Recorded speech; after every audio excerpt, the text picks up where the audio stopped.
মাত্র 50 টাকার মধ্যেই আজকে বাড়িতেই বানিয়ে ফেললাম বরফি ও নিমকি।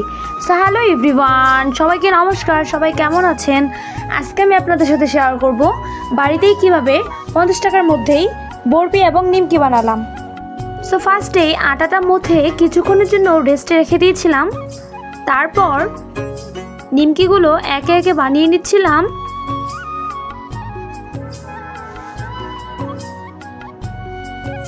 তারপর নিমকিগুলো ভেজে নিচ্ছিলাম।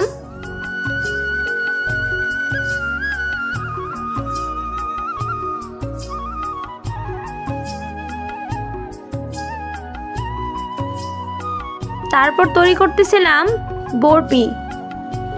বরফিগুলো আগে কেটে নিয়েছি, তারপর তেলে ভেজে নিচ্ছিলাম। এই যে রেডি বরফি নিমকি। সো আপনারাও বাড়িতে বানিয়ে ফেলতে পারেন কম খরচের মধ্যেই বরফি এবং নিমকি। দেখেন কতগুলো বরফি এবং নিমকি হয়েছে। সো ভিডিওটি ভালো লাগলে লাইক কমেন্ট শেয়ার করে দেবেন। So bye bye.